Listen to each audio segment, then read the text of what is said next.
Something is wrong with your neighborhood. It happens every year. One night, the same night, and for decades, nobody could stop it. What if trick-or-treating wasn't invented for kids? Let's go back, way back, before the candy, before the costumes. Halloween in America didn't start as a celebration. It started as an import, carried across the Atlantic by Irish immigrants in the 1840s and 50s. Back in Ireland, Halloween was the end of harvest, a liminal night, the veil between the living and the dead, thin as paper. You wore disguises to confuse the spirits. You left food on the doorstep to keep them satisfied. When that tradition landed in America, something happened to it. The spirits got left behind. The chaos stayed. What came through wasn't a ghost story. It was a permission slip. One night a year, the rules didn't apply. And in crowded American cities and small towns, that permission found new targets.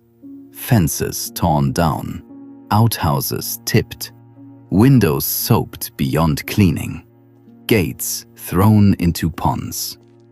This wasn't mischief. It was as towns tried to stop it.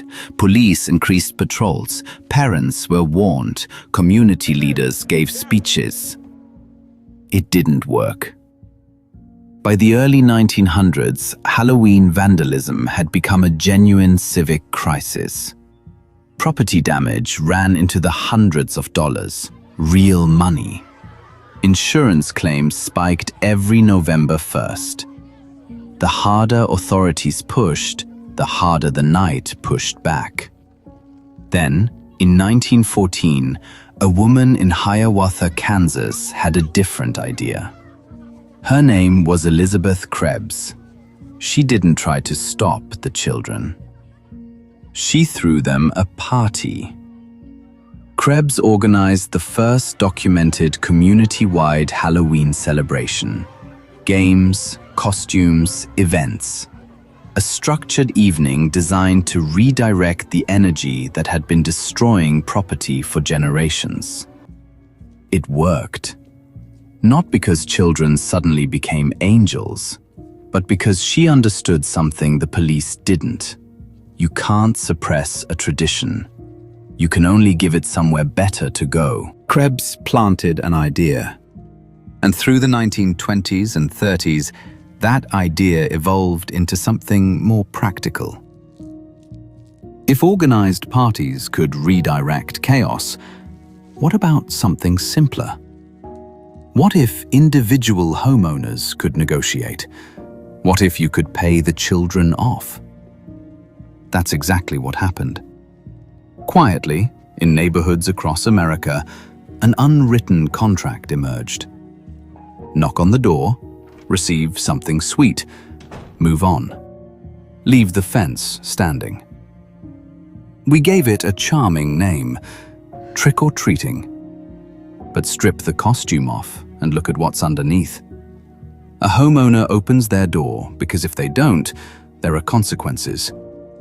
A child receives a reward for choosing not to cause damage. The treat isn't a gift, it's protection money.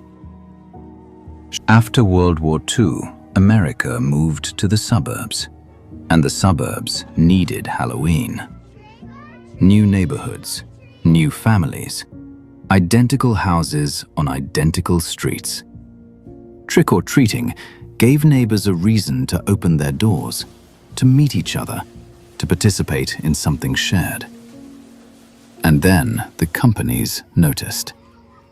Candy manufacturers started marketing directly to the holiday. Costume companies followed.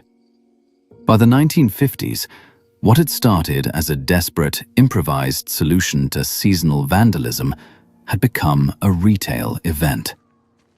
The peace treaty had gone corporate. So the next time a kid in a plastic costume rings your doorbell, bag open, waiting, Remember what they're actually asking. Give us something sweet, or we make your night very